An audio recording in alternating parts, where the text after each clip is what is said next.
In the final years of his reign, Henry VIII was almost unrecognizable from the radiant prince who had once ascended the throne with such promise. His body, once lithe and muscular, had grown swollen and immobile. He moved with difficulty, carried by servants or supported by contraptions built to bear his weight. The mirror no longer reflected the figure of a Renaissance ideal, but instead a man consumed by illness, his face lined with pain, his frame burdened by decay. The king who had once danced with grace and fought with vigor now found even the act of walking a torment. Court chroniclers describe him wrapped in layers of cloth and furs, his leg ulcer suppurating, the air around him heavy with the scent of sickness. His eyes, once brilliant and commanding, grew clouded with suspicion, weariness, and the shadow of regret. Each word he spoke carried the weight of authority, yet behind it lurked a man haunted by the ghosts of wives lost, friends executed,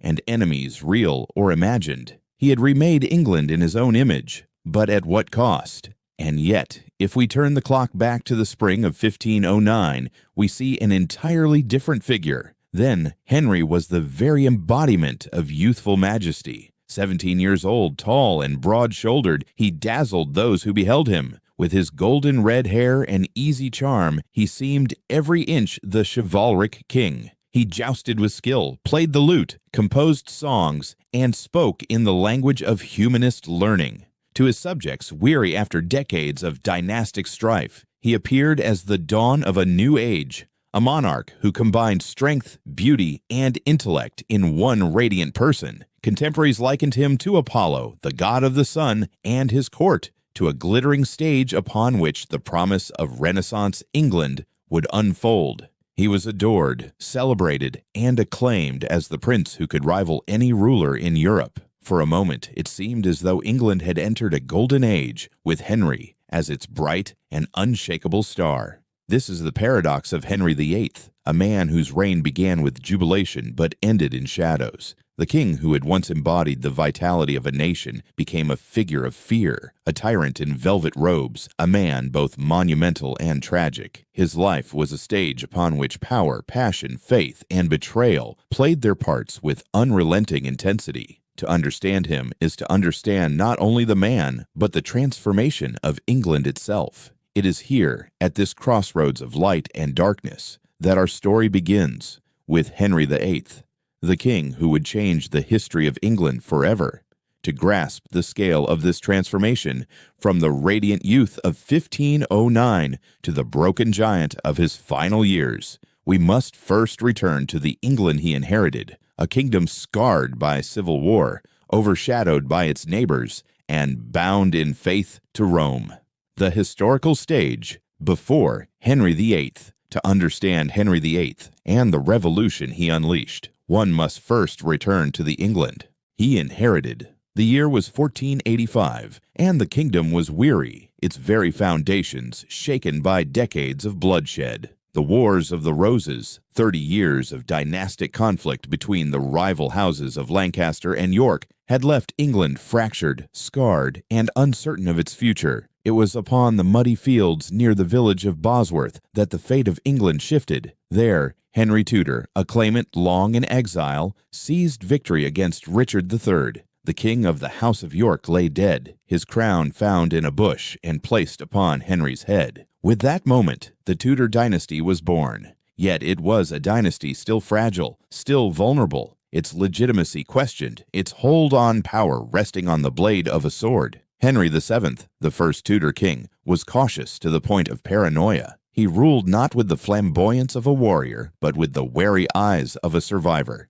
He rebuilt the treasury through meticulous taxation, married Elizabeth of York to unite the warring houses, and forged a fragile peace. His reign was not golden, but it was stable, and in stability England began to breathe again. Still, beneath the veneer of calm lay unease. Rebels plotted, pretenders emerged, and the shadow of civil war never fully lifted. When Henry VII died in 1509, he left to his son not only the crown, but also the burden of securing the Tudor legacy. And what was this England in the opening years of the 16th century? Compared with the great powers of Europe, it was modest, even provincial. France, vast and populous, dominated the continent with its armies. Spain, newly united under Ferdinand and Isabella, commanded wealth from the New World and influence across Christendom. The Holy Roman Empire, sprawling and powerful, loomed as a patchwork of German princes under the Habsburg banner. By contrast, England seemed an island on the edge of Europe, rich in wool but poor in gold, distant from the centers of power, its voice faint in the councils of kings. Yet this apparent weakness was double-edged. England's insularity granted her both security and limitation. She was shielded by the narrow seas but isolated from the Renaissance currents flourishing in Florence, Rome, and Paris. London was bustling, but it was not yet a great metropolis. The kingdom had promise, but it lacked the grandeur of empire. To many observers, England was a realm of potential, a chess piece in the great game of continental politics, useful as an ally, dangerous as an enemy, but seldom a master of events. Above all else, the moral and spiritual life of the kingdom lay under the dominion of the Roman Catholic Church. To be English in the early 16th century was to live beneath the canopy of Christendom, with the Pope in Rome as the ultimate authority of faith. The parish church was the heartbeat of every village, its bells marking the rhythm of life from baptism to burial. Priests preached obedience, monks prayed in cloisters, and abbeys held vast lands and treasures. The church was not only a guide for the soul, it was one of the greatest landholders in England, a power as much earthly as divine.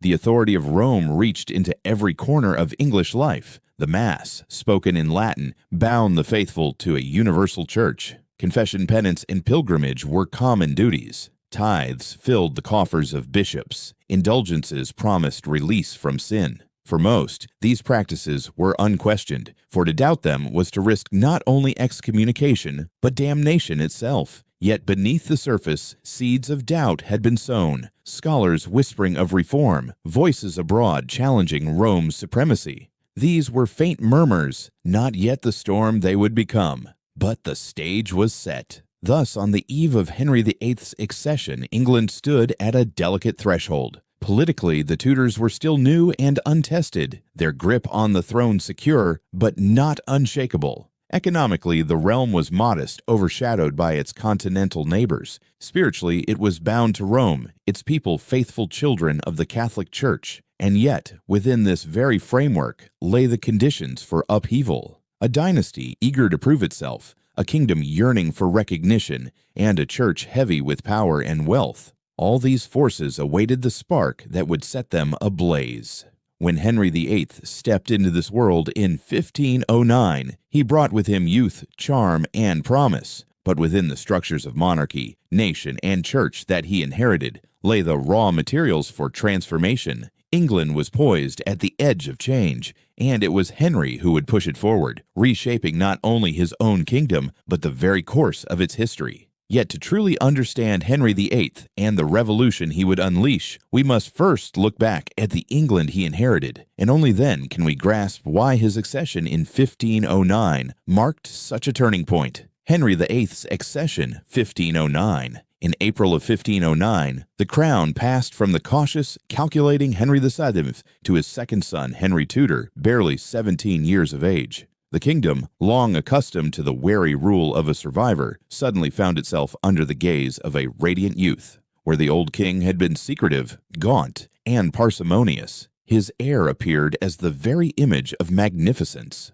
From the moment he ascended the throne, Henry VIII embodied the ideal of a Renaissance prince. He was strikingly handsome, tall, broad-shouldered, with auburn hair that glinted like copper in the sunlight. His complexion was fair, his movements vigorous, his smile magnetic. Chroniclers described him as a figure out of legend, one who seemed destined to embody the chivalric ideals of courage, grace, and learning. But Henry was more than simply a handsome figure. He was athletic to an extraordinary degree. He excelled in jousting, hunting, wrestling, and archery. He rode horses with fearless control, charging into the lists with the energy of a seasoned knight. To his subjects, these displays of martial prowess recalled the days of the warrior kings of old, Edward III, Henry V, monarchs who had led armies across the Channel and carved out glory on the fields of France. The promise was clear. Here was a king who might restore England's honor abroad. Yet Henry was not only a man of the sword, he was also a man of the pen and the lute. He composed music, played instruments with skill, and enjoyed singing.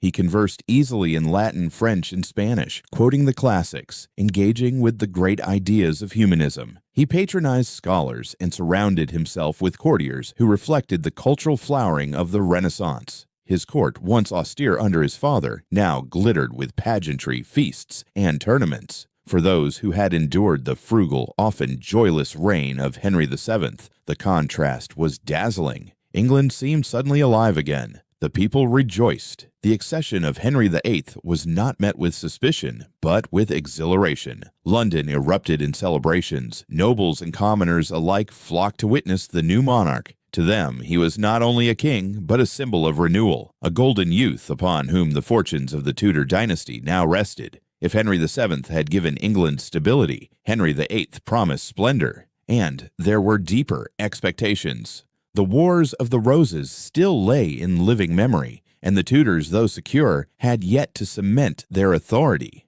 Henry VIII was charged not only with ruling, but with embodying the legitimacy of the dynasty itself. His very presence, so commanding, so regal, was proof to many that Providence had smiled upon the Tudor line. He was, in the words of one court observer, a prince who lacked nothing that a king should have. Foreign powers, too, took notice. Ambassadors wrote admiringly of the young king, comparing him to the great rulers of Europe. They saw in him not the suspicion of his father, but ambition and vitality. They recognized that this new monarch would not be content with mediocrity. He hungered for glory, for recognition, for the chance to place England on the same stage as France and Spain. The weight of expectation was immense. Could this young king transform his island realm into a continental power? Could he elevate England from its peripheral status and make it a kingdom to be feared and respected? These questions loomed as Henry VIII took the reins of government. At first, the omens seemed bright. He married Catherine of Aragon, daughter of Ferdinand and Isabella, cementing an alliance with Spain. It was a union celebrated for both love and diplomacy, binding England to one of the most powerful dynasties in Europe. His counselors, many of them cautious men left over from his father's reign, watched as the young king threw himself into jousts, masques, and banquets. They counseled restraint, but Henry's vision was already expanding beyond the shores of his island. Here was a monarch of contrasts. A scholar and a warrior, a poet and a hunter, a man of charm, but also of imperious will. At 17, Henry VIII stood at the threshold of greatness, hailed as the perfect prince. His people adored him, his allies courted him, and his dynasty looked secure. Yet behind the music, the tournaments, and the golden image, shadows already gathered. For the very qualities that made Henry dazzling, his appetite for glory, his pride, his restless energy, would one day drive him into conflict not only with Europe's great powers, but with the very church that bound his kingdom together. The reign of Henry VIII began in triumph, but its end would leave England transformed forever. If his accession had revealed the promise of a golden prince, the years that followed showed in greater detail the talents and passions that made Henry VIII such a dazzling figure in his own time. Early character and talents. From the outset of his reign, Henry VIII dazzled his contemporaries with a vitality that seemed boundless. He was not content merely to wear the crown. He performed kingship with an energy that enthralled both court and people. His days were filled with pursuits that revealed not only his personal passions, but also the ideals of the Renaissance prince he strove to embody. Henry's love of sport was legendary. He delighted in the hunt, galloping across fields with hawk on his arm or loosing arrows with uncanny accuracy. Hunting was not mere leisure. It was a declaration of power, mastery over nature, and the vigor of a king who ruled not from the safety of chambers, but from the open field. His court became the stage for grand tournaments, where Henry himself donned armor, lowered his lance, and thundered across the lists. Few monarchs dared to place themselves in such danger, yet Henry relished it. The clash of steel, the roar of the crowd, the pageantry of chivalry, these were as essential to him as council meetings and treaties. But Henry was more than a warrior of the tilt-yard. He was also a man of music and poetry. the arts woven deeply into his identity. He composed songs that were sung in court, played the lute and organ with skill, and delighted in surrounding himself with musicians. His love of melody softened the martial image, revealing a soul attuned to harmony and beauty. To walk through the palace in those early years was to hear not only the clatter of arms, but also the strains of polyphony drifting from the king's chambers. Poetry and rhetoric came naturally to him. Fluent in Latin, comfortable in French and Spanish, Henry absorbed the humanist learning of his age. He debated scholars, read the classics, and corresponded with thinkers across Europe. To courtiers and ambassadors, this fusion of intellect and strength made him dazzling, a monarch who could both lead a charge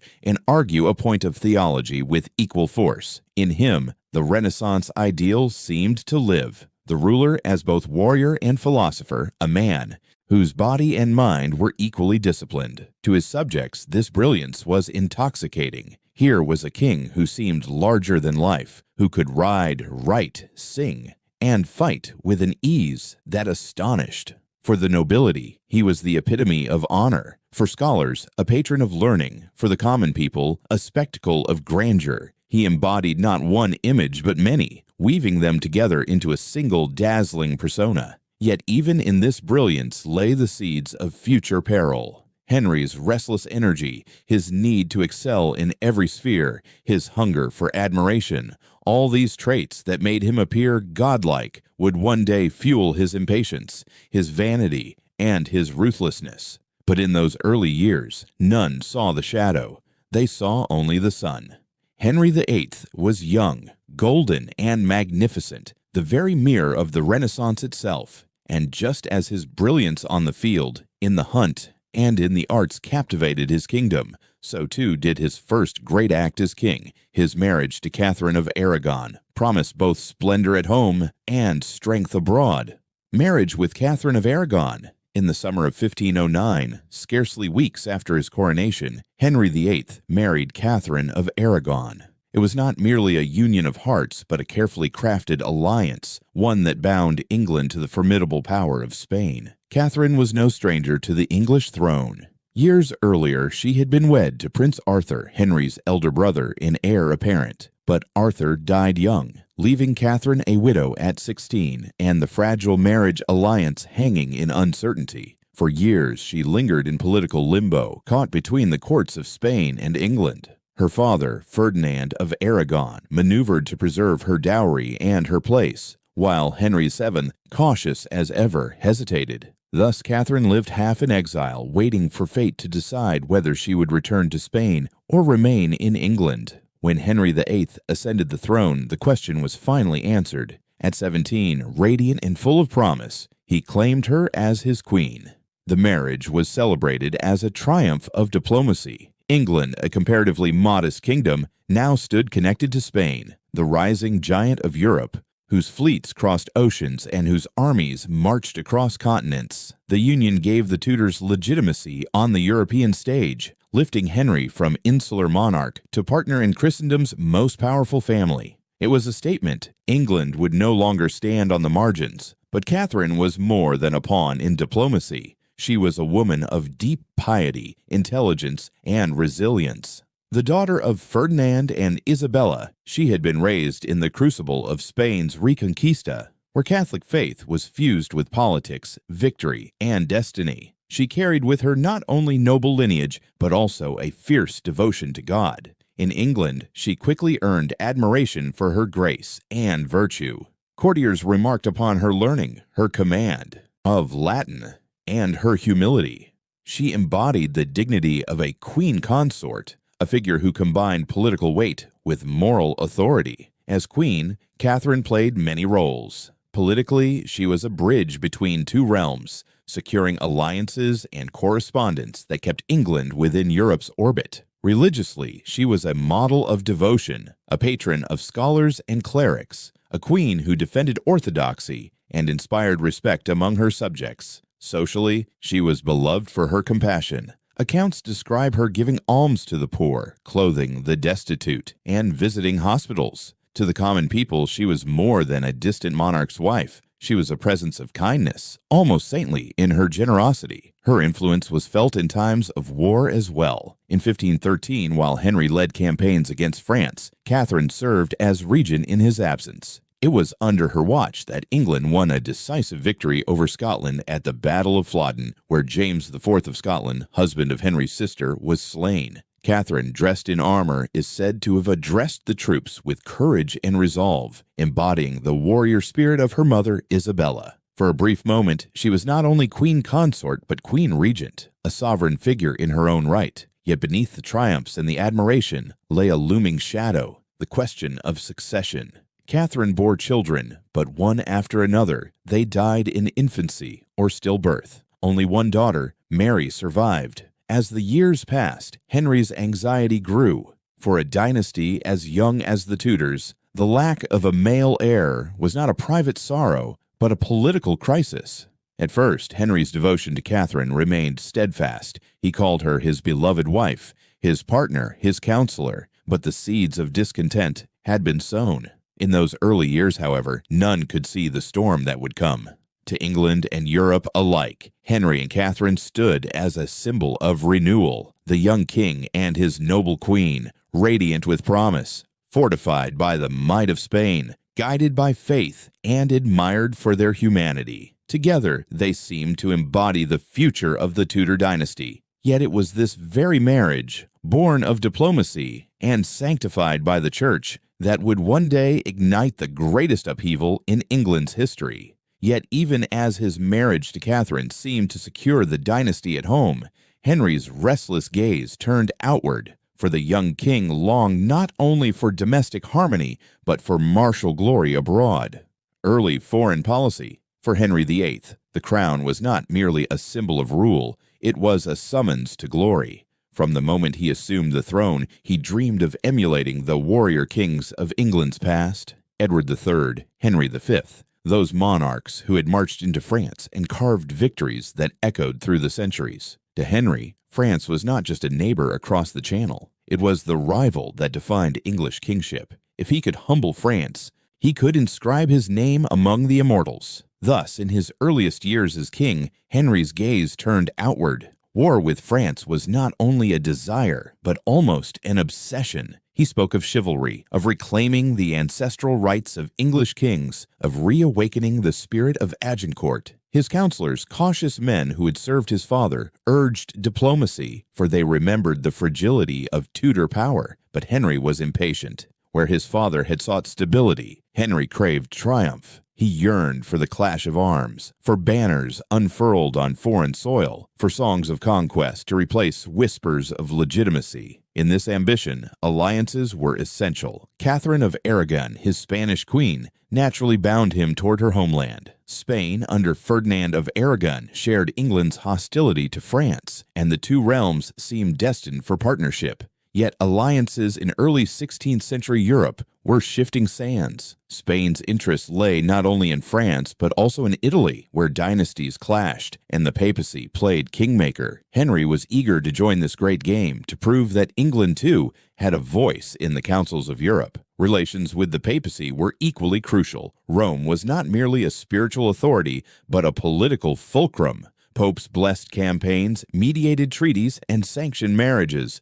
For Henry, papal approval meant legitimacy. If he could secure the Pope's blessing for his war against France, he would not be seen as a reckless adventurer, but as a crusader for Christendom. Early in his reign, he courted papal favor, presenting himself as a defender of the faith, a young king prepared to fight against France under the banner of righteousness. Yet the path was never simple. France, under Louis XII and later Francis I, was formidable, rich, and ambitious. Spain, though bound by marriage alliance, pursued its own designs, often leaving England a junior partner. The Holy Roman Empire, sprawling and unpredictable, shifted allegiance as it suited. Henry's England was not yet the equal of these powers. It was a realm still modest in resources. To play on this stage, Henry needed cunning as well as courage. Still, Henry's ambitions soon found their outlet. By 1512, England joined Spain in war against France, launching campaigns that would test the young king's mettle. These wars, fought in the shadow of the 100 Years' War, were Henry's attempt to step into the mantle of his heroic predecessors.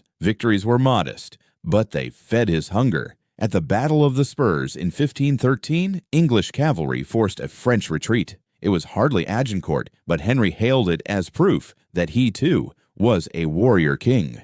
That same year, under Catherine's regency, England triumphed at Flodden against Scotland, securing the northern frontier. For a brief moment, it seemed as though Henry's dreams of martial glory were within reach. Yet even these victories revealed the complexity of European diplomacy. Spain did not always honor its commitments. The papacy shifted alliances with dizzying speed. France, though checked, remained powerful. Henry's foreign policy, ambitious and theatrical, was constantly undermined by the realities of cost, supply, and duplicity. War was glorious in vision, but grinding in execution. Nevertheless, these early years defined Henry's reign. They showed a king unwilling to be confined to his island, determined to play upon the continental stage, eager to revive the glories of medieval conquest. If his father had made England stable, Henry would make it splendid. Or so he believed, and though his ambitions often outstripped his resources, they revealed the restless energy that would drive him throughout his reign.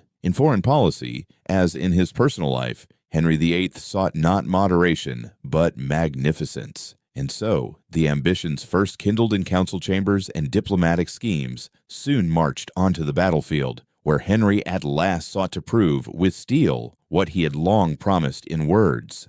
The military campaigns. The year 1513 marked Henry VIII's first true test upon the battlefield of Europe. For years he had spoken of glory, of emulating the warrior kings of England's past, but words alone could not establish his reputation. Now, at last, the chance came to transform youthful boasts into martial triumphs. With Spain and the Holy League urging action against France, Henry seized the moment. The crown's treasury, carefully hoarded by his father, was poured into soldiers, ships, and supplies. England, long quiet under Henry VII, now roared with the preparations of war. Henry himself relished the pageantry of command. Clad in gilded armor, he embodied the image of a crusading monarch, a Renaissance warrior whose presence alone could inspire men to arms. Chroniclers describe him riding at the head of his troops, lance in hand, banners snapping above him, his auburn hair gleaming beneath his helmet.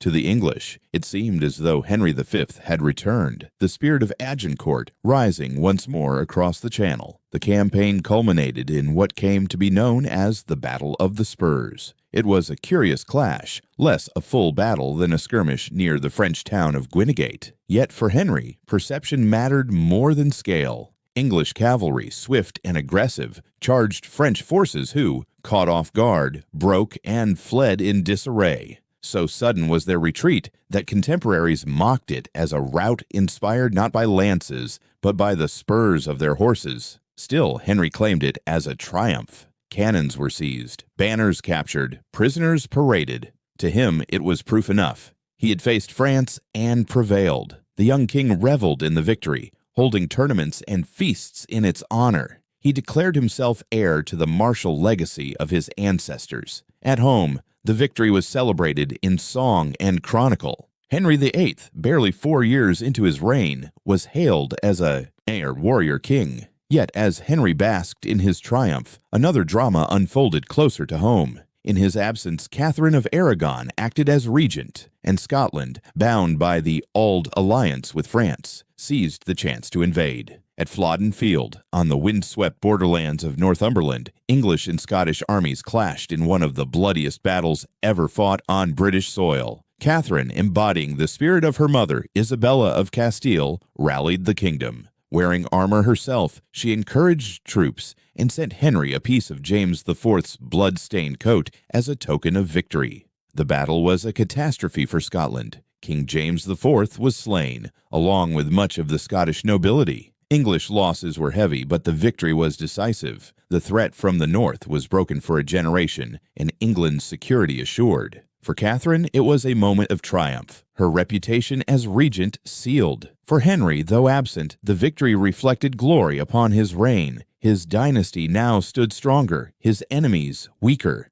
Together, the victories of 1513, at Spurs abroad and at Flodden at home, gave Henry precisely what he craved, the aura of a conquering monarch. In the eyes of his people, he was no longer the untested youth who had inherited the crown by chance of blood. He was a king who commanded armies, who stood against France and Scotland, who bore the mantle of warrior kingship. And yet, beneath the celebrations, shadows lingered. The campaign had cost dearly. Treasure was drained, soldiers weary, alliances already fraying. Spain had pursued its own aims, leaving England little rewarded for its expense. The Pope, ever shifting in his loyalties, made peace with France soon after, undermining Henry's claims. The Battle of the Spurs, though celebrated, had been little more than a cavalry chase. Even so, Henry clung to its glory, for image was power, and in image he triumphed. The contrast between perception and reality revealed the essence of Henry's early wars.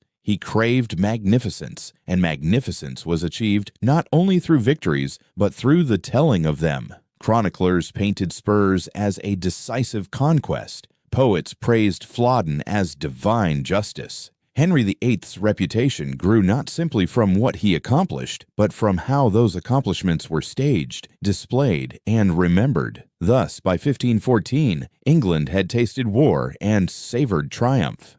Henry VIII stood tall, hailed by his people as the successor of Henry V, the champion of Christendom, the king who had proved himself upon the field. The victories did not redraw the map of Europe, but they redrew the image of England's monarch. He was no longer merely the golden youth of 1509. He was the warrior king of legend reborn. But glory is fleeting. Even as Henry celebrated, the currents of diplomacy shifted, and the dreams of empire grew more elusive. For the moment, however, he basked in the adulation of his subjects, his crown gleaming, his image secure. He had taken the first steps toward greatness, and though the path ahead would be fraught with peril, he had already ensured that his reign would not be forgotten. Yet even as Henry basked in the glow of his victories abroad, another struggle, far more personal and perilous, began to take root at home: the question of succession.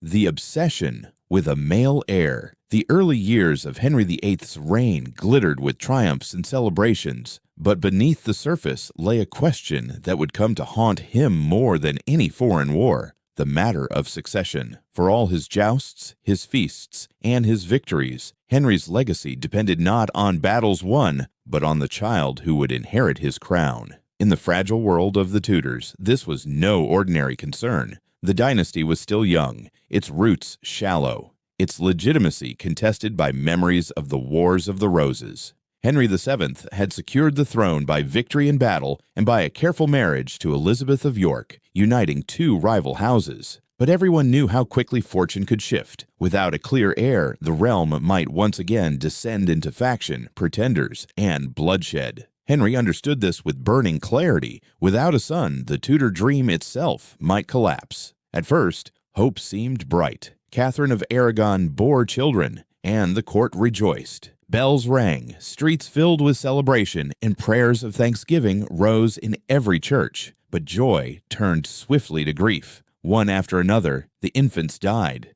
Miscarriages, stillbirths, frail children who lived only days. Each loss was not only a private sorrow, but a political wound, a reminder that the Tudor line stood on fragile ground. Only one child survived, a daughter, Mary, born in 1516. She was cherished by her parents, celebrated by the court, and adored by the people. Yet in Henry's eyes, her birth was both a blessing and a disappointment. He wanted a son, a boy who could wield the sword, ride to war, and continue the unbroken chain of Tudor kingship. A daughter, he feared, would invite challenges, rival claims, or worse, civil war. The memory of Empress Matilda's disputed claim in the 12th century lingered in English history as a warning. A woman on the throne could plunge the realm into chaos. As the years passed and no male heir appeared, Henry's anxiety deepened into obsession. He was surrounded by reminders of dynastic fragility. Courtiers whispered about rival claimants, foreign powers speculated on the kingdom's future, and even friends began to wonder if the Tudors would last beyond one generation. Henry's pride, once so radiant, began to bend under the weight of doubt. This anxiety was not only political, but personal. To Henry, kingship was bound to masculinity, to strength, to the projection of power. Without a son, he felt himself diminished, incomplete. He prayed, he brooded, he sought explanations. Was this divine punishment? Was his marriage cursed? He remembered. The Catherine had been his brother, Arthur's wife, before she became his. Had God withheld sons as judgment upon a union never meant to be? Such questions gnawed at him in the silence of his private chambers, even as outwardly he maintained the splendor of a victorious monarch. The strain grew heavier with each passing year. Catherine, devoted and pious, remained steadfast, but her body had endured too much. She was nearing an age when new pregnancies seemed unlikely. Henry, still young and vigorous, looked to the future with desperation. He could not imagine leaving his crown to a daughter, nor risking the bloodshed of another disputed succession. His longing for a son was not merely a father's desire, it was the cry of a king who feared the ruin of his dynasty. Thus, what began as an ordinary royal concern hardened into a consuming obsession. Henry would risk friendships, break alliances, defy the church itself to secure a male heir. In time, this quest would transform not only his own marriage, but the very fabric of England's faith and politics. For now, however, the seeds were only beginning to sprout. A king who had everything, glory, wealth, admiration, yet lacked the one thing he believed mattered most. The stage was set. From this obsession with a son, a storm would rise that would shatter kingdoms, remake religions, and change the history of England forever. And it was into this atmosphere of doubt and longing, where Henry's obsession with a son consumed both his heart and his conscience, that Anne Boleyn appeared, a woman whose presence would transform private desire into a national crisis. The affair with Anne Boleyn. Into the court of Henry VIII stepped a woman who would change not only his life, but the destiny of England itself, Anne Boleyn. Unlike many ladies of the court, Anne was not immediately remarkable for great beauty in the conventional sense. She was dark-haired, with striking eyes and a sharp intelligence that set her apart. She had been educated in the courts of the Netherlands and France, acquiring a Polish wit and sophistication that far exceeded that of many English noblewomen. She spoke French fluently, carried herself with elegance, and possessed a quick mind that charmed and unsettled in equal measure. When Anne returned to England and entered the household of Queen Catherine, she quickly caught the king's attention. Henry, long accustomed to mistresses who yielded to his desires, found in Anne something disarmingly different. She refused to be seduced by gifts or flattery. Unlike others, she declined the role of mistress, making it clear that she would accept nothing less than a crown.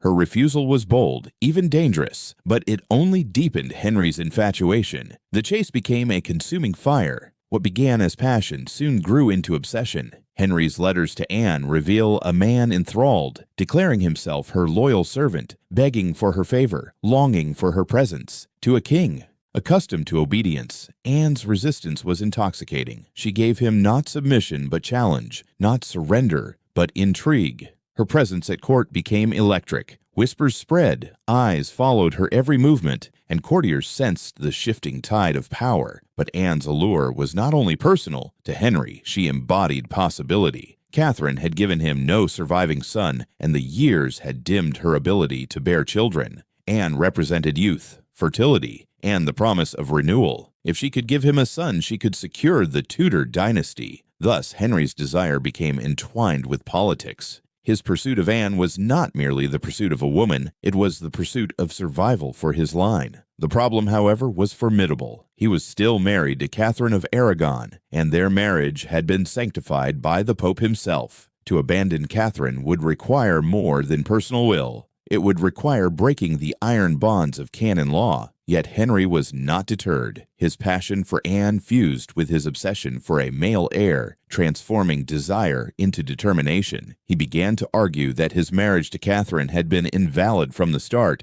that by marrying his brother's widow, he had sinned against God, and that God's punishment was the absence of a son.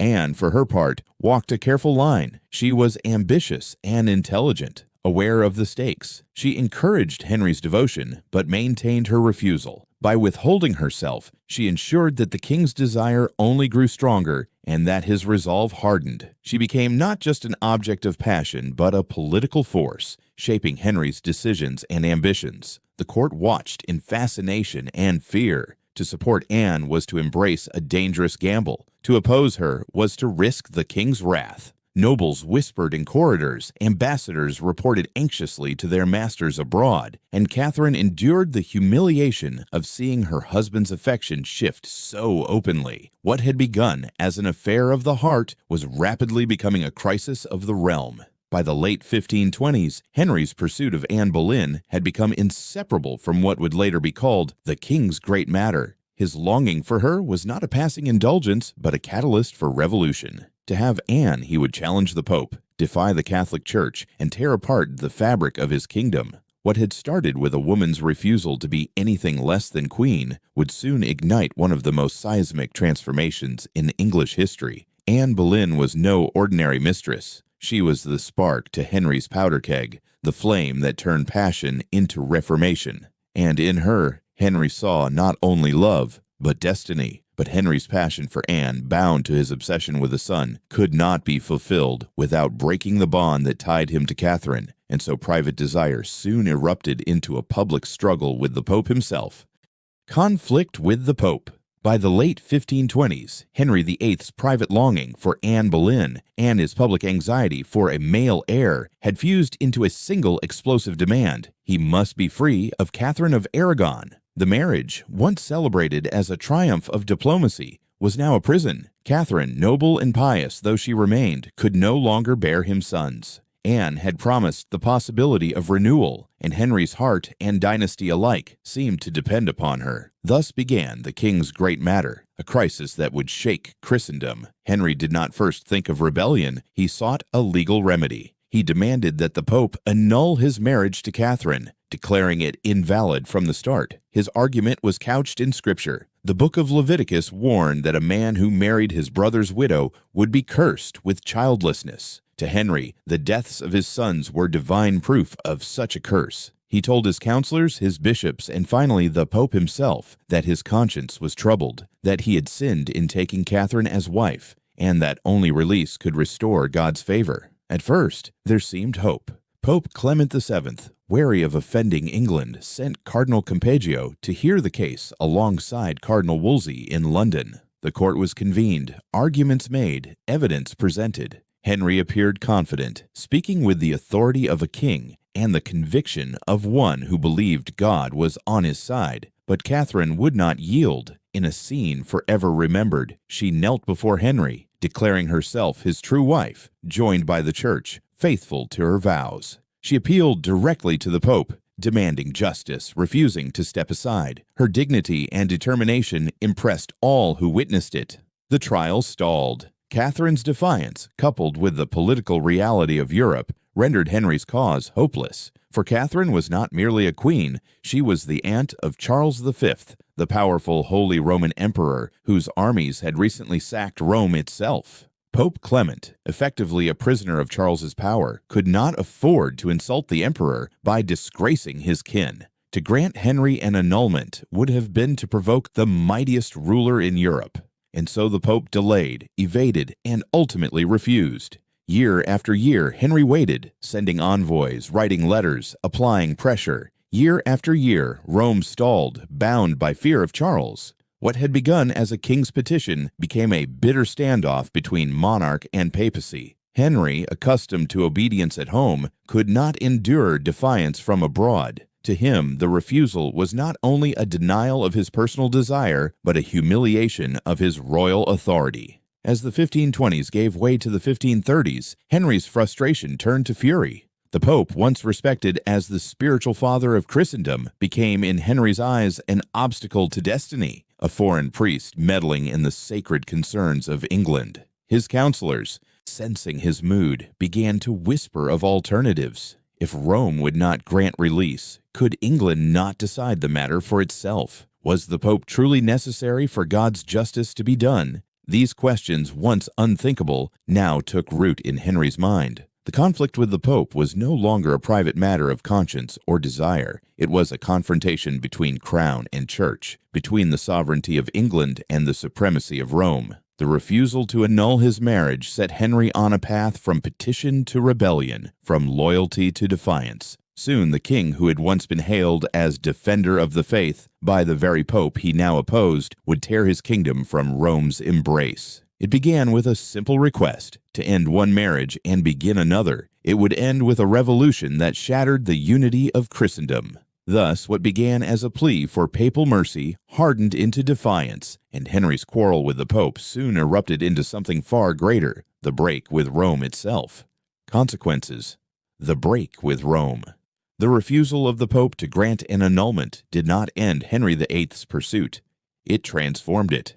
What began as a king's personal dilemma became a national revolution. Henry had set out to free himself from one marriage. Instead, he would free England from centuries of obedience to Rome. The moment was unprecedented. For nearly 1,000 years, the Church in England had been part of the universal Catholic Church, bound to Rome in doctrine, ritual, and obedience. The Pope was not a distant figure. He was the supreme authority, whose word carried spiritual weight above kings and princes. To break from him was to break from the order of Christendom itself, to tear down the very fabric of medieval Europe. Yet Henry's obsession with a male heir and his passion for Anne Boleyn drove him to do precisely that. By 1531, Henry began exerting pressure on the English clergy, accusing them of prémunire, placing the Pope's authority above the king's. He forced the clergy to recognize him, not the Pope, as their sovereign protector. They resisted, but his will was relentless. Gradually, step by step, he stripped Rome's influence from English life.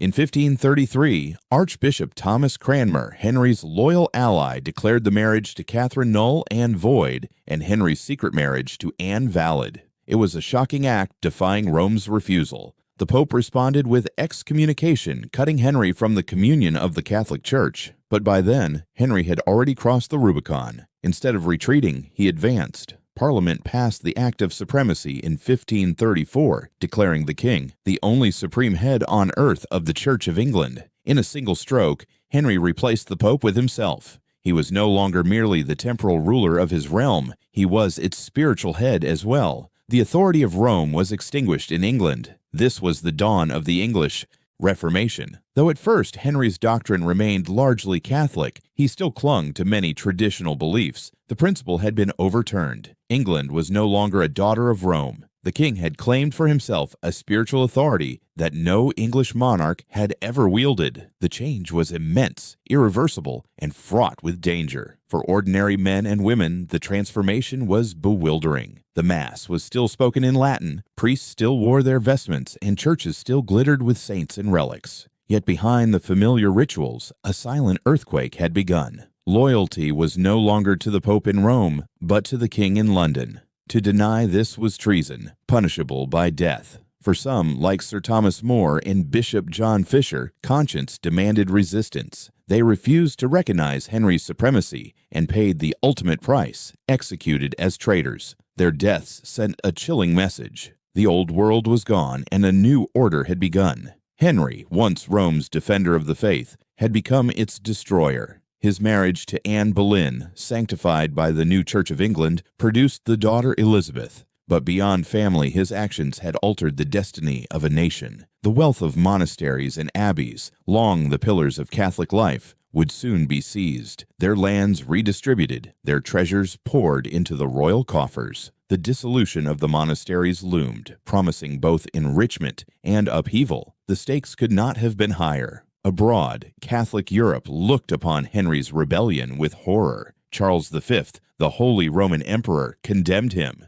The Pope declared him a pariah. Yet no foreign army came to restore Rome's power. England stood alone, isolated, yet defiant, its king proclaiming sovereignty not only over his crown, but over the souls of his subjects. This act was not merely a political maneuver, but a seismic shift in identity. England would never again be simply one kingdom among the chorus of Catholic Christendom. It had broken away, charting a new course defined by independence from papal control. The consequences of this rupture would unfold for generations: wars of religion, persecution, reform, and eventually the rise of a distinctly English Protestant tradition. In 1534, few could grasp the full scope of what Henry had unleashed. To many, it was simply the story of a king and his marriage, of a monarch who defied a pope for love and a son. But history would remember it differently.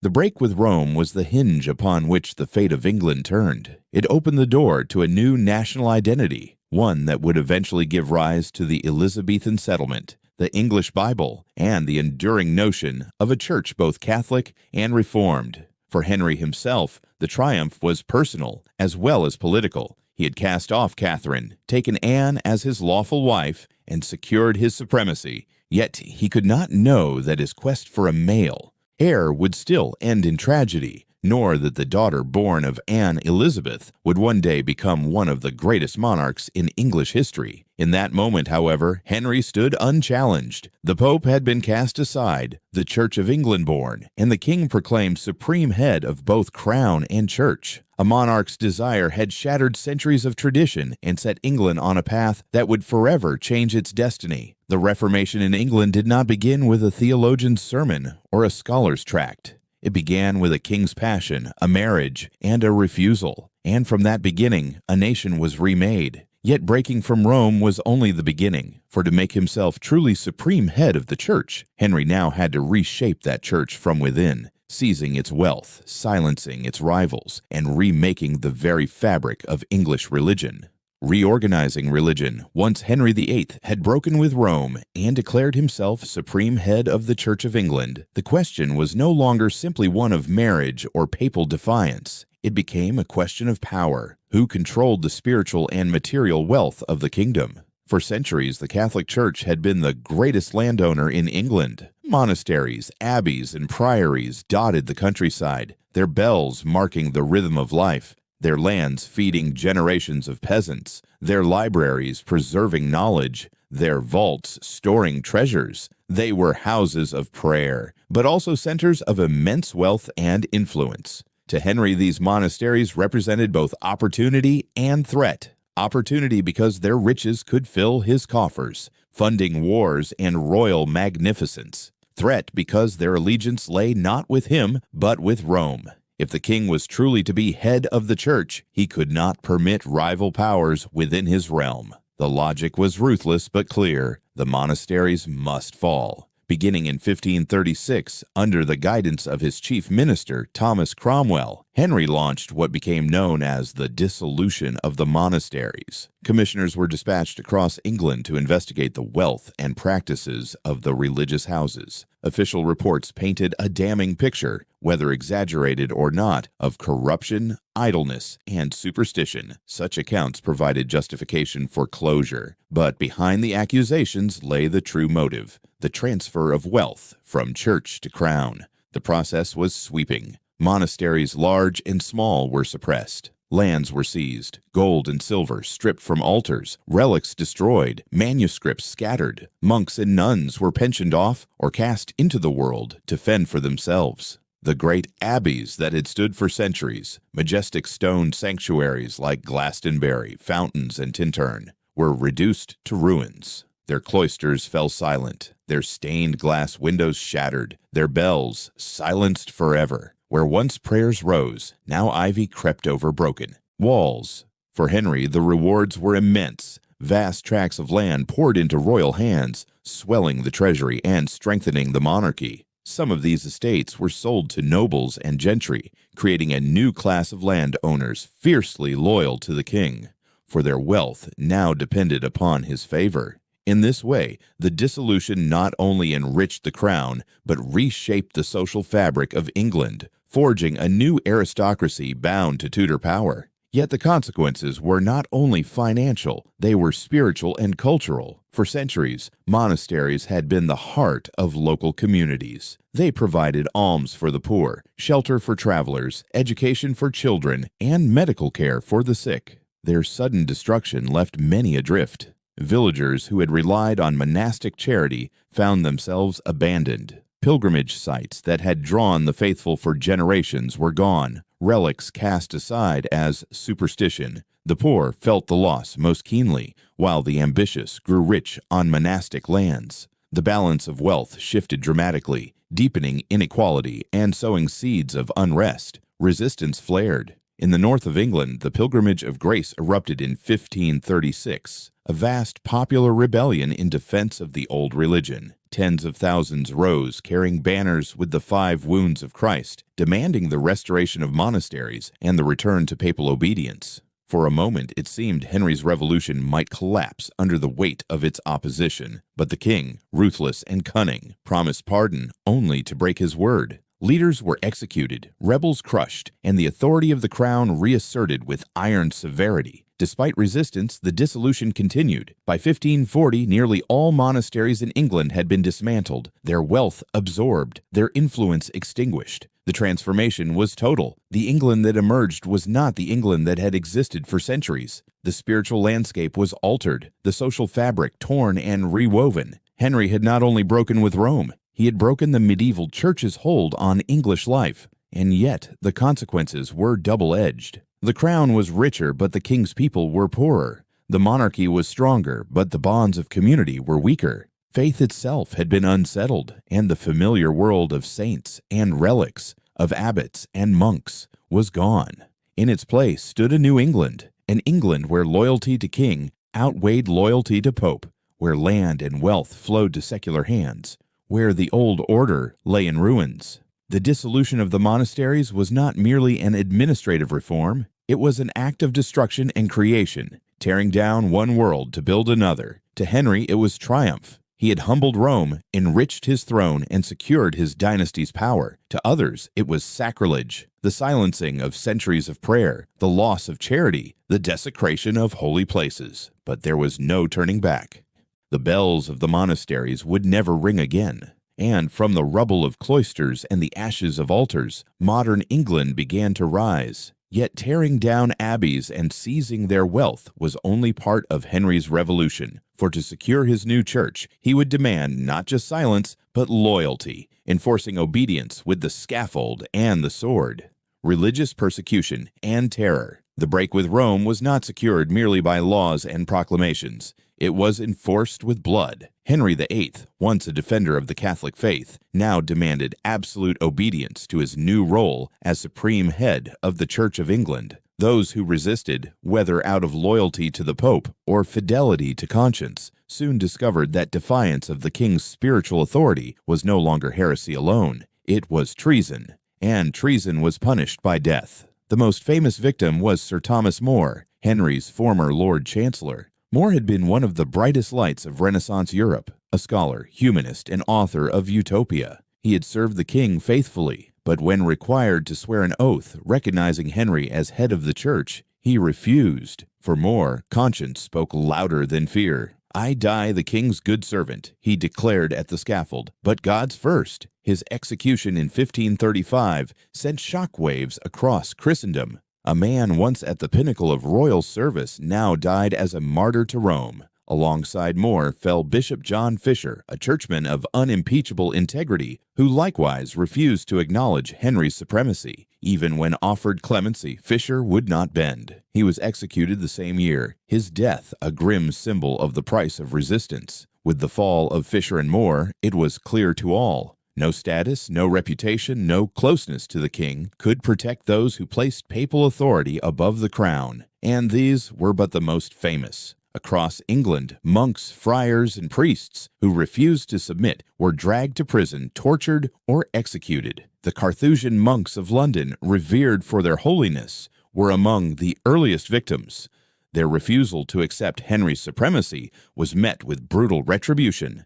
Some were hanged, drawn, and quartered, their bodies displayed as a warning. Others wasted away in chains until death released them. The message was unmistakable. There would be no sanctuary for dissent. The terror extended beyond clergy. Lay people suspected of loyalty to Rome faced persecution. Words whispered in taverns, prayers for the Pope, even hesitation in swearing oaths could bring suspicion. Fear seeped into daily life. Families who once gathered at shrines now saw them torn down. Holy relics vanished, saints' images smashed, pilgrimages declared illegal. The familiar spiritual world was collapsing, and to resist was to risk the scaffold. Henry himself seemed transformed. No longer merely a king, he was both monarch and pontiff, a ruler of bodies and souls. His word, once temporal, now carried the weight of divine command. To defy him was not only political rebellion, but sacrilege. This fusion of crown and altar gave him unprecedented power and unleashed unprecedented violence.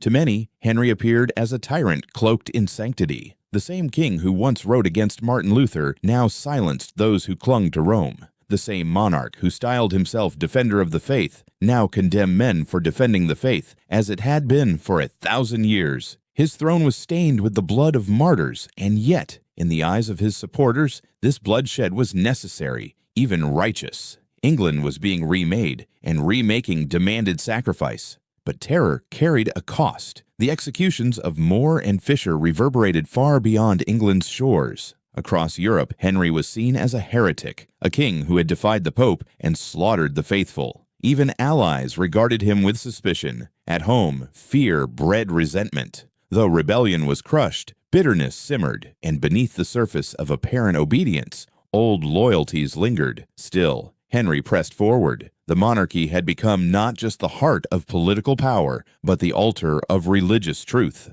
By wedding crown and church, Henry VIII reshaped the kingdom in his image, absolute, uncompromising, and merciless toward dissent. The axe, the rope, and the flames enforced his new order, binding the conscience of a nation to the will of its king. In the space of a few short years, Henry had journeyed from defender of Rome to destroyer of its influence, from a monarch guided by priests to a sovereign who commanded them. He was no longer simply a ruler in England. He was the voice of God in England. And in that terrifying union of politics and religion, the Tudor monarchy reached its most perilous height. Yet the reach of Henry's revolution was felt not only on the scaffold or in the silence of defiant priests, it seeped into every parish, every household, reshaping the culture and society of England itself. Cultural and social impact. The transformation Henry VIII unleashed was not confined to the throne or the cloister. It reached into the very heart of English culture and society. For generations, faith had been the steady framework of daily life. Saints and relics, pilgrimages and shrines, the rhythm of monastic prayer. These were not abstract symbols, but lived realities. To tear them down was to shake the foundations of belief itself. Ordinary men and women felt the ground shift beneath their feet. The shrine of St. Thomas Becket at Canterbury, once thronged with pilgrims from across Europe, was destroyed. Images of the Virgin and the saints, long venerated in parish churches, were defaced or removed. Holy days that had marked the seasons were abolished or transformed. The landscape of devotion so familiar for centuries now lay in fragments. For many, the changes provoked confusion and grief. The faith of their ancestors, the rituals that had accompanied birth, marriage, and death seemed suddenly suspect. What had been holy yesterday was condemned as superstition today. The certainty of the medieval world, the unity of Christendom under Rome, was broken, and in its place came questions, doubts, and anxieties. Families whispered in private, wondering whether to obey the king's command or cling to the old ways in secret. Yet for others, the upheaval opened new possibilities. The suppression of Rome's authority created space for reforming voices long silenced. English scholars and preachers influenced by Martin Luther and the Protestant Reformation on the continent began to find an audience. They spoke of Scripture in the vernacular, of salvation by faith alone, of a simpler, purer Christianity, unburdened by papal authority or monastic wealth. Though Henry himself remained doctrinally conservative, clinging to many Catholic teachings, the door had been opened and the ideas flowed in. Education and literacy began to take on new importance. With the decline of monasteries as centers of learning, the crown and private patrons began to establish new schools and colleges. The push to translate the Bible into English gained momentum, giving laypeople direct access to Scripture for the first time. This democratization of faith slowly nurtured a more questioning, more engaged populace. Religion was no longer something mediated exclusively by priests in Latin. It was becoming something personal, debated, and lived in the language of the people. Socially, the redistribution of monastic lands reshaped the fabric of English life. Wealth concentrated in new hands, creating a class of gentry and nobility tied to the crown by gratitude and self-interest.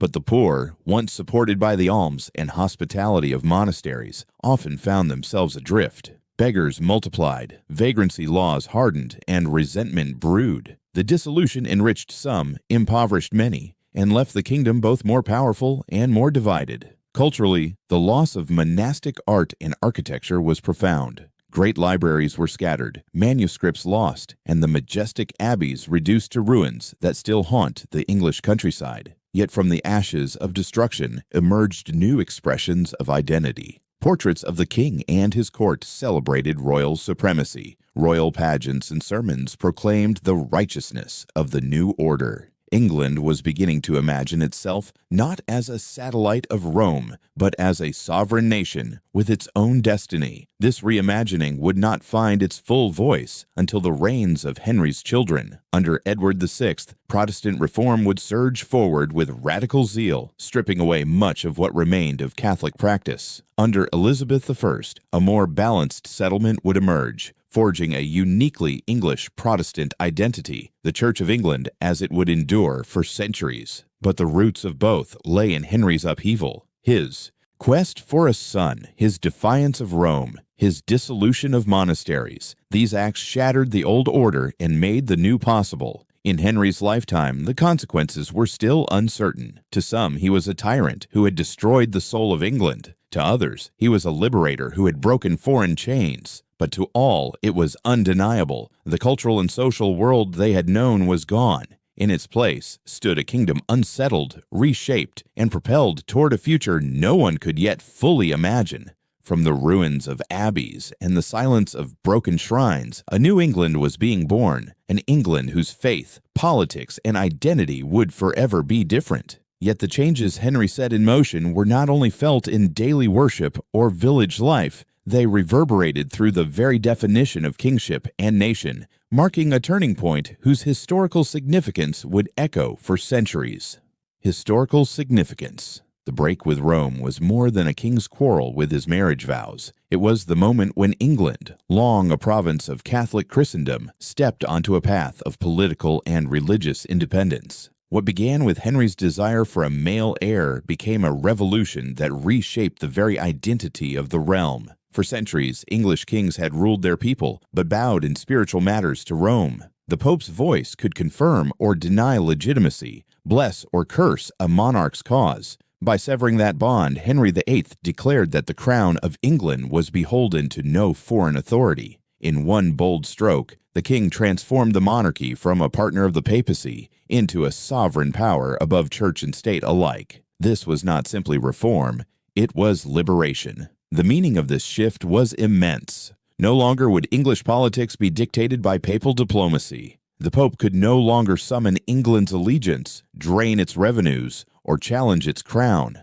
Instead, the kingdom began to chart its own course, guided not by decrees from Rome, but by the will of its monarch and the acts of its parliament. In this sense, Henry's rupture laid the groundwork for a new conception of sovereignty, an England governed from within, not commanded from abroad. The cultural resonance was equally profound. By making himself head of the Church of England, Henry placed royal authority at the very heart of English identity. Allegiance was not divided between pope and king. It was united in one figure. To obey the monarch was to obey both temporal and spiritual law. This fusion forged a national church, distinct from Rome, yet still carrying the traditions of Catholic worship. In time, it would evolve into a uniquely English Protestant faith, but its foundations were laid by Henry's audacious claim. The consequences echoed through generations. Henry himself may not have envisioned the Protestant England of Elizabeth I or the Puritan zeal of the 17th century, but without his break, neither would have been possible. The Reformation in England began not with theology, but with kingship. From that act of defiance sprang debates over scripture, liturgy, conscience, and freedom that would shape the destiny of the nation. On the stage of world history, Henry's defiance symbolized a broader shift. The medieval dream of a single united Christendom under papal authority was crumbling. France, Spain, and the Empire still called themselves Catholic, but now England had chosen another way. The island kingdom was no longer simply one voice in the choir of Rome. It was a nation forging its own harmony. That independence would, in time, fuel not only religious change, but also the rise of a distinctly English state, confident in its sovereignty and jealous of its freedom. To Henry's subjects, the meaning was both immediate and enduring. In their lifetime, they saw familiar rituals collapse, old certainties vanish, and new loyalties demanded at the edge of the axe. Yet beyond the fear and the violence, a new nation was being born. Its faith was contested, its politics turbulent, but its identity unmistakable. England would never again be ruled by Rome. Thus, Henry's defiance stands as one of the great turning points of English history. What began in passion and necessity became a revolution in principle. From the ruins of monasteries and the silence of shattered shrines emerged the foundations of a modern nation, independent, sovereign, and determined to chart its own destiny. Yet for all the sweeping revolutions he unleashed upon church and state, Henry's legacy was also written in the most intimate sphere of all, his marriages, 6 unions that entwined love, politics, and tragedy into the very fabric of his reign, the wives of Henry VIII. History remembers Henry VIII not only as a king who broke with Rome and reshaped the destiny of his realm, but also as a man whose marriages came to define him in legend. 6 wives passed through his life, each bound to him by love, ambition, or politics, and each remembered by the haunting rhyme that schoolchildren still recite centuries later: divorced, beheaded, died, divorced, beheaded, survived. It is at once simple and tragic, a litany that encapsulates both the personal turmoil of a king and the seismic consequences for a kingdom.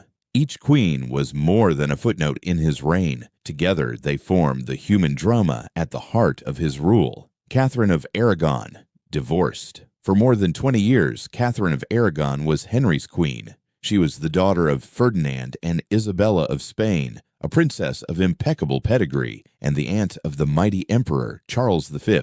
Her marriage to Henry in 1509 was not merely a union of 2 people, but a diplomatic alliance, binding England to the greatest power in Europe. Catherine was dutiful, pious, and resilient. She endured repeated pregnancies, miscarriages, and the crushing loss of infants, but her only surviving child was a daughter, Mary. For years, Henry cherished Catherine, and she reigned with dignity, commanding respect at home and abroad. Yet as the years passed and no son appeared, Henry's devotion turned to frustration. His desire for Anne Boleyn, combined with his obsession for a male heir, turned their marriage into a political battlefield. Catherine resisted with unshakable resolve. She refused to accept divorce, declared herself Henry's true wife in the eyes of God, and appealed to the Pope for justice. In her steadfastness, she became a symbol of loyalty and faith. But Henry's will was iron. He cast her aside, declared their marriage null, and banished her from court. Catherine spent her final years in isolation, dying in 1536, still proclaiming herself Henry's lawful wife. Divorced was the cruel verdict of history, but in the hearts of many, she remained queen until her death. Anne Boleyn, beheaded. Anne Boleyn was no ordinary consort. She was the spark of a revolution. Witty, elegant, and ambitious, she refused the role of mistress and demanded nothing less than a crown. To have her, Henry defied the Pope, severed ties with Rome, and made himself head of a new church. For a brief moment, Anne seemed to embody destiny itself, the queen who might give England its long-awaited prince. At first, her reign glittered with triumph. She was crowned in splendor, adored by courtiers, and the object of the king's boundless passion. But fate was unkind. Like Catherine before her, Anne's pregnancies brought disappointment. She gave birth to a daughter, Elizabeth, who would one day be England's greatest monarch, but no son. Miscarriages followed, each one deepening Henry's disillusionment. Court factions conspired against her, exploiting the king's fading affection. Rumors swirled, accusations mounted. In 1536, Anne was charged with adultery, incest, and treason, charges most historians regard as fabricated. Still, the trial was swift, the verdict predetermined. On a May morning at the Tower of London,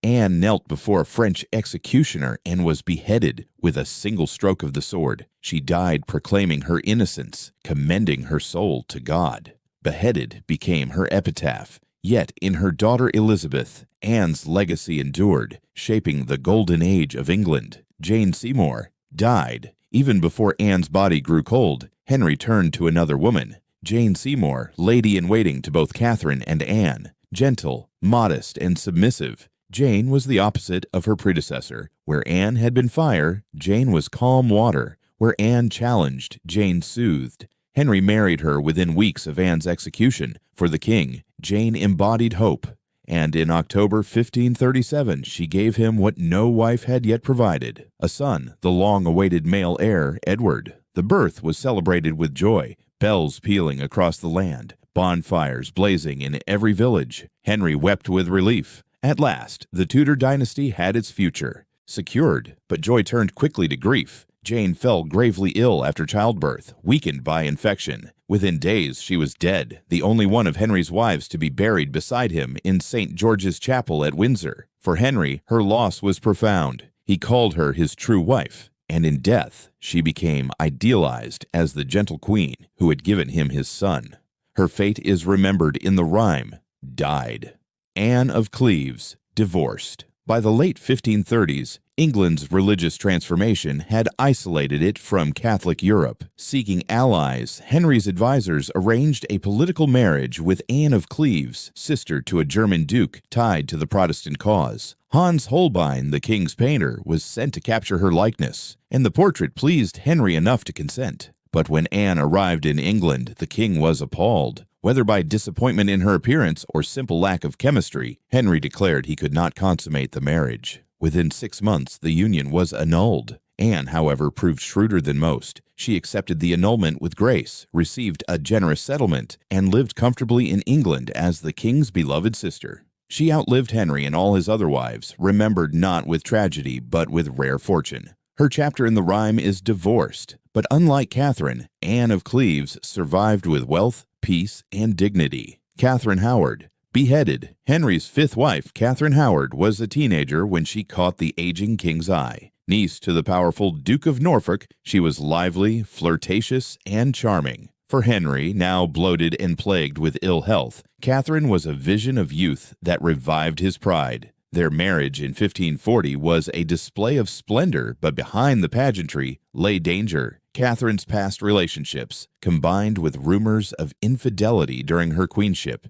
soon sealed her fate. Evidence was gathered, confessions coerced, and the young queen was accused of adultery, an act of treason for a king's wife. In 1542, barely 19 years old, Catherine was executed on Tower Green. Eyewitnesses recalled her trembling, her voice breaking as she begged for mercy. Her brief reign ended in blood, another life lost to Henry's relentless quest for loyalty and legitimacy. Beheaded was the rhyme's cruel verdict, a reminder of how swiftly favor at court could turn to doom. Catherine Parr survived. Henry's final wife was Catherine Parr, a woman of intelligence, learning, and patience. Twice widowed before she married the king, she was more nurse than bride to the obese, ulcer-ridden monarch of his last years. Catherine provided care, companionship, and stability. Unlike her predecessors, she navigated the treacherous waters of Henry's court with remarkable skill. A sympathizer with Protestant reform, she promoted learning and encouraged the education of Henry's children, especially Elizabeth.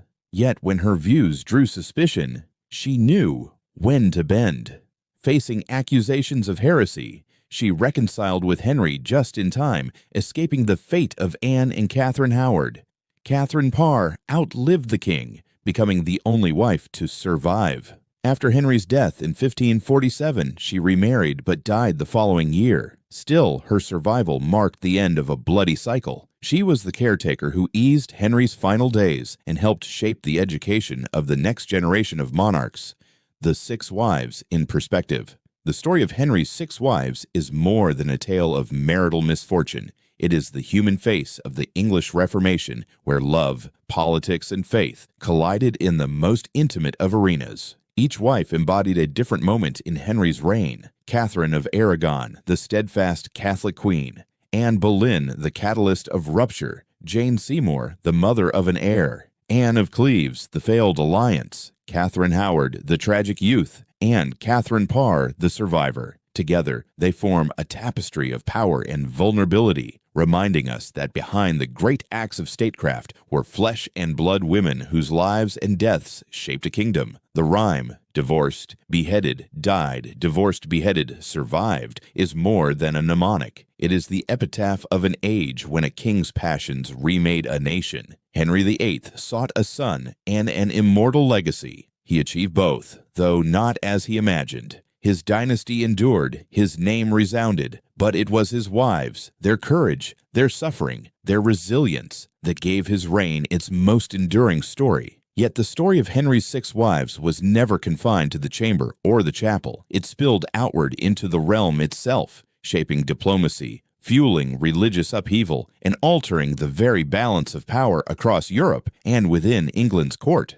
Political and social impact. The 6 marriages of Henry VIII were not only private dramas, they were instruments of politics, symbols of shifting alliances, and mirrors of the instability that defined his reign. Each queen entered the story not merely as a wife, but as a pawn, a partner, or a threat in the grand game of Tudor power. From the beginning, marriage was a tool of diplomacy. Catherine of Aragon embodied an alliance with Spain, the dominant Catholic power of the age. Through her, England secured prestige, protection, and a claim to legitimacy after the uncertain beginnings of the Tudor dynasty. But when Henry's passion shifted and his need for a son became desperate, the collapse of that marriage was more than personal betrayal. It was an international rupture. Casting aside the aunt of the Holy Roman Emperor fractured England's relationship with Spain, drawing the kingdom into isolation and confrontation. Anne Boleyn's marriage, by contrast, was less about diplomacy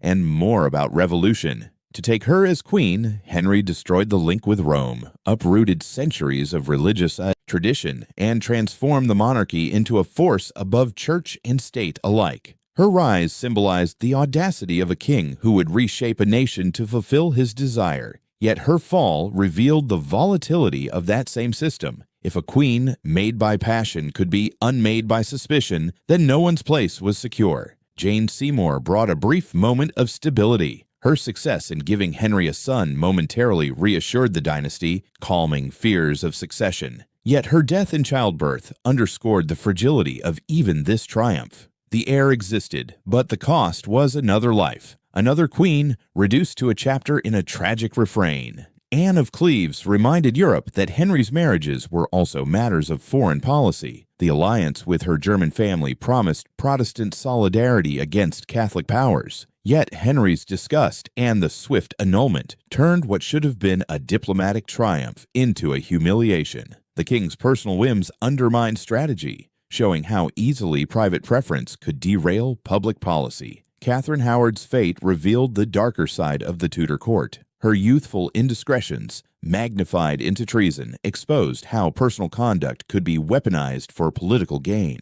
Her execution was not merely punishment for betrayal, it was a warning to all that the king's authority was absolute and that even the youngest and most favored could fall. Catherine Parr, the final wife, demonstrated how a queen could become a stabilizing force. She guided Henry's children, supported the education that would shape Elizabeth and Edward, and helped ease the monarch's turbulent last years. Her survival was not only a personal victory, but a political necessity. By keeping the royal family intact, she safeguarded the future of the dynasty. The political consequences of Henry's marriages rippled far beyond the bedchamber. His choices redefined England's relationship with Europe, shattering ties with Catholic Spain and the papacy while cautiously aligning with Protestant powers. His break with Rome created a new national identity, yet it also fueled unrest, rebellion, and persecution. The realm became a stage where loyalty was tested, where faith itself was subject to royal decree, and where personal passion dictated the fate of nations. Socially, the marriages exposed the precariousness of life at court. Nobles rose and fell with the fortunes of each queen. Families tied to Catherine of Aragon lost influence, while those allied with Anne Boleyn briefly flourished, only to be cast down with her execution. The Seymours ascended through Jane, securing power after her death by holding the future king in their hands. The Howards soared with Catherine Howard, then plummeted in disgrace. Each marriage reshuffled the hierarchy, breeding rivalries, factions, and betrayals that made court life a treacherous dance of survival. For the people of England, the spectacle of 6 queens passing. Through Henry's reign, 2 cast aside, 2 executed, 1 dead in childbirth, and only 1 surviving, was both mesmerizing and unsettling. The private life of the monarch had become a national drama, shaping laws, faith, and the very structure of society. Every wedding, every birth, every downfall reverberated across the kingdom, reminding all that the fate of the realm was bound to the passions of its king. In the end, the marriages of Henry VIII were more than tales of love and loss. They were reflections of a monarchy both powerful and fragile, a dynasty desperate for security, and a nation caught in the turbulence of change. The rhyme, divorced, beheaded, died, divorced, beheaded, survived, is not merely a list of fates. It is the story of a kingdom remade by the desires of its ruler, a chronicle of how personal obsession could become national destiny. Yet if Henry's marriages had reshaped the fate of England, they also left the king himself diminished, each queen gone, each alliance broken, until in his final years he stood not as a triumphant monarch, but as a solitary figure, haunted by loss and suspicion. The loneliness of Henry's final years. The grandeur of Henry VIII's reign ended not with triumphal processions, but with shadows lengthening across a once mighty throne. In his final years, the king who had towered over his age, athletic, handsome, commanding, was almost unrecognizable. Bloated and immobile, plagued by ulcerated legs and failing health, Henry became a prisoner of his own body. The man who had once jousted with grace and danced with vigor now had to be carried to council in a mechanical chair. His steps hobbled, his spirit weighed down, but physical decline was only part of his torment. Equally corrosive was the gnawing suspicion that haunted his mind. Once a young prince surrounded by admirers, Henry had outlived many of those closest to him. Catherine of Aragon was long dead, Anne Boleyn executed, Jane Seymour gone in childbirth, Anne of Cleves set aside, Catherine Howard beheaded, and Catherine Parr more nurse than wife.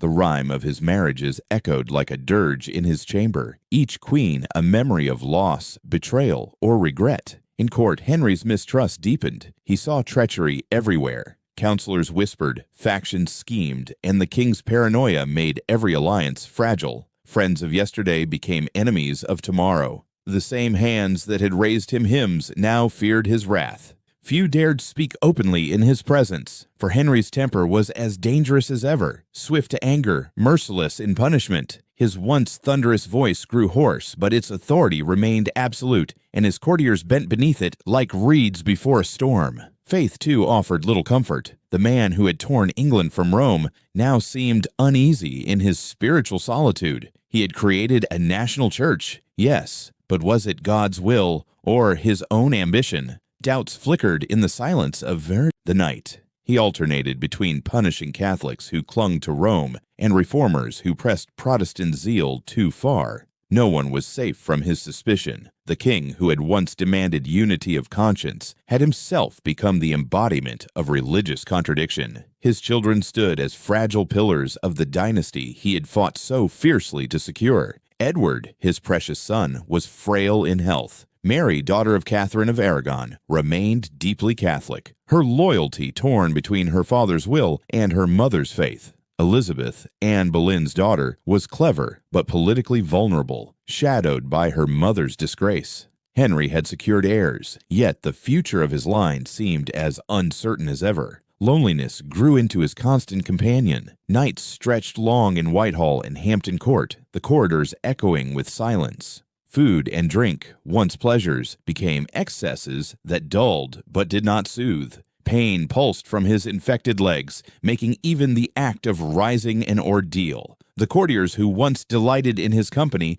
now offered only careful obedience, measured words, and practiced smiles. Henry VIII, once the perfect Renaissance prince, was left isolated, entombed in suspicion and suffering. And yet, even in decline, the aura of majesty lingered. Visitors reported that his presence, though diminished in body, still commanded awe. His eyes, though clouded, could flash with the same fire that had cowed nobles and defied popes. He was broken, but not entirely subdued. The contradictions of his life, strength and weakness, glory and ruin, faith and doubt, burned all the brighter in his twilight years. Henry's final months were marked by alternating lucidity and delirium. He fretted over his succession, feared betrayal from within, and brooded on the choices that had brought him here. The king who had bent a nation to his will now found himself captive to time, haunted by ghosts of wives and courtiers, prisoners and martyrs. When death finally approached in January 1547, it was not a sudden storm but a slow extinguishing. The great king who had once made Europe tremble lay in silence, surrounded by few he could trust. The once mighty body, swollen and decayed, was but a shell of the warrior prince who had ascended the throne at 17. Henry died as he had lived in his later years, alone, mistrustful, and burdened by the immense weight of a reign that had remade England forever. And so, with Henry's death, the burden of his turbulent reign did not vanish, but passed instead to his children, 3 heirs who carried in their veins not only his blood, but also the unresolved struggles of faith, power, and legacy he left behind. The heirs of Henry VIII. When Henry VIII breathed his last in January 1547, he left behind not only a fractured body and a legacy of wives and wars, but also 3 children, 3 fragile heirs, each embodying a different vision of England's future. Edward, Mary, and Elizabeth were not merely siblings. They were the living symbols of competing faiths, rival factions, and the unresolved contradictions of their father's reign. The crown that passed from Henry's swollen hand would test them each in turn, and through them the destiny of the realm would be decided. Edward VI, the boy king, and the Protestant experiment. At just 9 years old, Edward VI, the son of Jane Seymour, ascended the throne. Pale and delicate, he seemed more a scholar than a sovereign, his thin frame belying the weight of the crown placed upon it. Too young to rule in his own right, Edward's government fell into the hands of regents. First his uncle, Edward Seymour, Duke of Somerset, and later the ambitious John Dudley, Duke of Northumberland. Under Edward's reign, England plunged headlong into Protestant reform. Where Henry had broken from Rome but clung to many Catholic traditions, Edward's ministers pushed further, stripping altars bare, removing images of saints, and introducing the Book of Common Prayer in English. Latin gave way to the vernacular. Processions and pilgrimages were suppressed. The old faith was driven underground. For reformers, this was a new dawn, a purging of superstition and a return to what they saw as true Christianity. For conservatives, it was upheaval, sacrilege, and the desecration of the sacred. The changes stirred unrest. In 1549, the prayer book rebellion erupted in Devon and Cornwall, where peasants demanded restoration of the Latin Mass. At the same time, social tensions boiled over into Kett's rebellion in Norfolk, a rising fueled by grievances over land, enclosure, and hunger. Though both were suppressed with brutal force, they revealed the fragility of Edward's government and the depth of division in the kingdom. Yet Edward himself, precociously devout, embraced the reforms with zeal. He read Scripture daily, debated theology with his tutors, and believed he was God's chosen instrument for cleansing England. But fate was cruel. Sickly from the start, Edward's health deteriorated rapidly. By 1553, at just 15, he lay dying. Fearing the return of Catholicism through his half-sister Mary, Edward named Lady Jane Grey, his Protestant cousin, as his successor. For 9 days, Jane wore the crown before Mary's supporters swept her aside. Edward's death ended not only a boy's fragile reign, but also the first bold experiment of a Protestant England. Mary the Foreigner, the Catholic Restoration, and the fires of persecution. With Edward gone, the crown passed to Mary Tudor, Catherine of Aragon's daughter. At 37, she rode into London as England's first queen regnant, cheered by crowds who saw in her the rightful heir, the daughter of the steadfast queen unjustly cast aside. Mary carried not only her mother's dignity, but also her mother's faith. To her, the years since Henry's break with Rome were a wound that must be healed, a rebellion against God that must be undone. Mary's reign was a mission of restoration. She repealed Protestant laws, reconciled with the Pope, and restored the Catholic Mass. Her marriage to Philip II of Spain, though unpopular, signaled her determination to anchor England firmly within the Catholic world. For a brief moment, it seemed as though the old faith might triumph once more, but her methods earned her a darker legacy. Determined to root out heresy, Mary authorized the persecution of Protestants. Nearly 300 men and women were burned at the stake, their flames lighting the streets of Oxford, London, and beyond. Bishops, scholars, ordinary men and women all perished for their refusal to abandon the Reformed faith. These fires, meant to purify, instead seared her reign into memory as the reign of Bloody Mary. Mary's restoration was fragile from the start. Her marriage to Philip was unpopular, producing no heir. Her religious policy, though fierce, could not erase the reforms of 2 decades, and her reliance on Spain drew England into foreign wars, including the disastrous loss of Calais, the last English foothold in France. By the time of her death in 1558, Mary left no child, no victory, and little but bitterness. Yet in her devotion and her tragedy, she embodied the other side of her father's legacy, a kingdom still tethered to the past, struggling to reclaim a lost unity. Elizabeth Urv, the settlement and the Golden Age. With Mary's death, the crown passed to Elizabeth Tudor, daughter of Anne Boleyn. At 25, Elizabeth inherited a kingdom exhausted by decades of upheaval, its people weary of religious whiplash and political strife. She herself was a child of controversy, born of the union that had broken England from Rome, shadowed by her mother's execution, and distrusted by both Catholic and Protestant extremists. Yet in this uncertainty lay her strength. Elizabeth's reign was marked by pragmatism. Recognizing the futility of absolute uniformity, she sought compromise through the Elizabethan religious settlement of 1559. Under her, the Church of England was restored, with the monarch as its supreme governor. The Book of Common Prayer returned, but room was left for ritual and ambiguity. It was not the fervent Protestantism of Edward, nor the stern Catholicism of Mary, but something uniquely English, a via media, a middle way. This settlement did not end conflict. Catholics plotted her downfall, seeing her as illegitimate.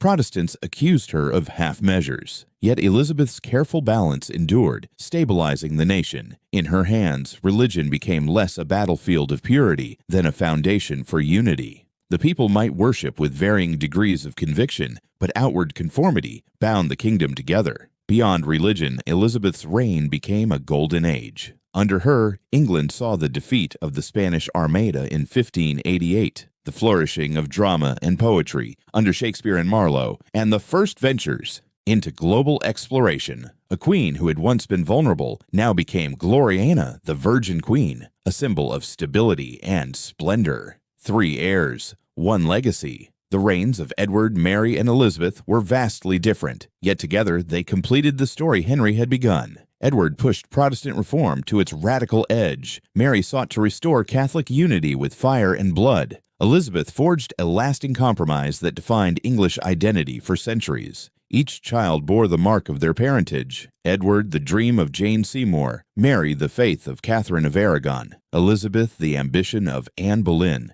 And through them, the consequences of Henry's choices echoed across generations. The story of Henry VIII did not end with his death. It lived on in the fragile boy who died too young, the devout woman consumed by zeal, and the brilliant queen who shaped a golden age. Together, they carried forward the burden of their father's reign, the struggle for succession, the battle of faith, and the quest to define what it meant to be England. Yet even as his children carried the immediate weight of his decisions, Henry's influence did not end with their reigns, for his legacy stretched far beyond them, shaping not only a dynasty but the very destiny of England itself. The enduring legacy of Henry VIII. The story of Henry VIII does not end with his death, nor even with the reigns of his children. His shadow stretched far beyond his lifetime, casting itself across the centuries. To understand Henry is to understand a king whose appetites reshaped a nation, whose will severed ancient bonds, and whose contradictions gave birth to modern England. His reign was both creation and destruction, an age of splendor and terror, of triumph and tragedy. The king who made the crown. Supreme, perhaps Henry's greatest legacy was the elevation of the English crown to supreme authority. Before him, monarchs had ruled, but the Pope had reigned over their souls. By declaring himself head of the Church of England, Henry fused crown and altar into one, creating a monarchy with unprecedented power. No longer could foreign priests dictate English policy. No longer could papal bulls undo royal will. In Henry's England, the king was not only sovereign of land and people, but also of conscience and creed. This was revolutionary. It laid the foundation for the modern nation-state, where sovereignty rested within borders, not in distant empires of faith. Henry's assertion of independence from Rome prefigured the rise of national churches and national identities across Europe. France and Spain might remain Catholic, but England now stood apart, forging its destiny in defiance of papal supremacy. Yet this victory came at a price. With unity fractured, the kingdom entered decades of turmoil. Edward's reforms, Mary's counter-reformation, Elizabeth's settlement, all were the aftershocks of Henry's initial break. The throne became not only a seat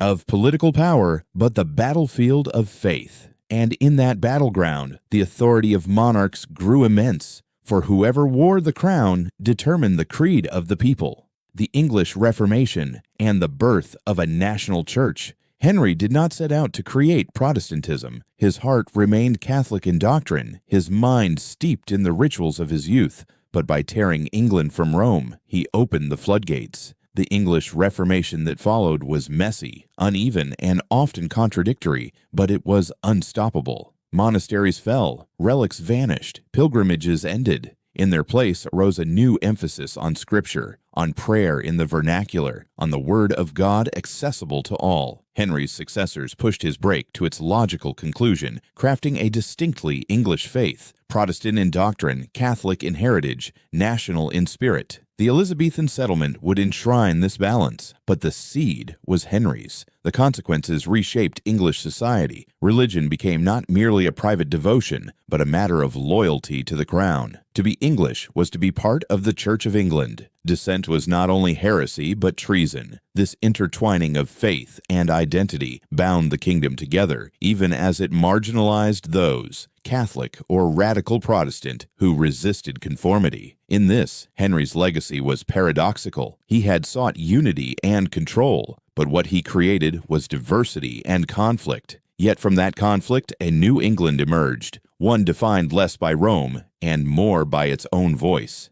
its own language, its own destiny. The transformation of land and wealth. The dissolution of the monasteries was among the most seismic events of Henry's reign. Centuries-old abbeys fell silent, their stones left to crumble, their lands seized by the crown. This act did more than enrich Henry's treasury. It rewrote the map of English society. The wealth of the church poured into secular hands. Nobles and gentry purchased former monastic estates, creating a new elite bound to the Tudor crown. A rising class of landowners emerged, reshaping rural life and deepening the roots of English gentry culture that would dominate politics for centuries. But for the common people, the dissolution brought hardship. The poor lost the alms and charity that monasteries once provided. Pilgrimage sites vanished, leaving spiritual emptiness. The countryside was scarred by ruins. Tintern, Glastonbury, Fountains Abbey, haunting reminders of a world abruptly destroyed. Thus, Henry's policies altered not only the balance of power, but also the landscape itself. England's green fields were now dotted with ruins, symbols of both royal might and cultural loss. The echoes of bells silenced in his reign still linger in the English imagination, reminders of the price of change, the rise of tyranny, and the fear of kingship. Henry's reign also reshaped the very image of monarchy. Once the Renaissance prince, beloved for his vigor and charm, he ended as a tyrant feared for his suspicion and cruelty. The executions of Anne Boleyn, Thomas More, Thomas Cromwell, Catherine Howard, these were not accidents of history, but deliberate assertions of royal dominance. In Henry's England, no one was beyond the reach of the axe. Nobles, bishops, queens, all could fall. The message was clear. Loyalty was fragile, favor was fleeting, and the king's will was law. This climate of fear imprinted itself on the political culture of England, instilling caution, calculation, and a wariness of unchecked royal power. And yet, Henry's tyranny was not only destructive, it was formative.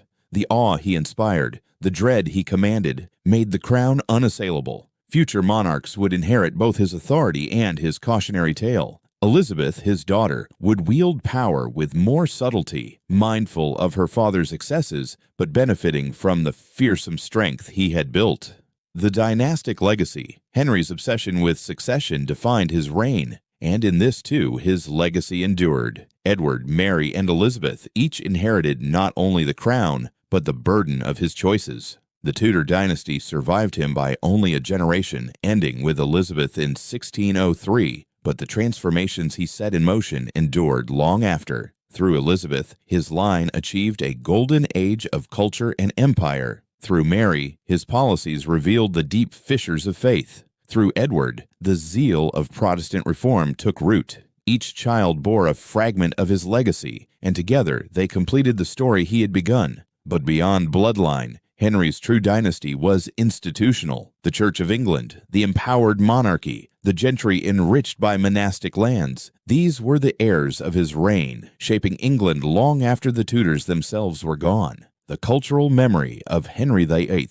Few monarchs have loomed so large in cultural memory as Henry VIII. He is remembered in portraits, broad-shouldered, bearded, clothed in furs and jewels, a colossus of power. Hans Holbein's image of him endures as the very archetype of monarchy, fierce, formidable, unyielding. Yet memory is double-edged. To some, he is the tyrant who executed wives and courtiers, who silenced dissent with fire and sword. To others, he is the founder of a national church, the monarch who secured England's independence from Rome. In plays, novels, films, and television, Henry's larger-than-life persona continues to fascinate, his contradictions making him both monstrous and magnetic. Cultural memory has turned his wives into legends too. The rhyme, divorced, beheaded, died, divorced, beheaded, survived, remains a shorthand for his tumultuous reign, embedding personal tragedy into national myth. Through them, the human cost of his ambition is remembered, ensuring that Henry's story is never told without theirs. The global consequences. Henry's legacy was not confined to England. By breaking with Rome, he joined the great wave of Reformation that swept Europe, fracturing Christendom into competing confessions. His decision altered the balance of power on the continent, aligning England with Protestant states and setting it at odds with Catholic powers like Spain and France. In time, this religious independence would fuel England's expansion abroad. The Church of England became not only a national faith, but also an imperial one, carried to colonies across the globe. The echoes of Henry's break with Rome thus resounded far beyond his lifetime, shaping the religious map of the world. The paradox of Henry VIII.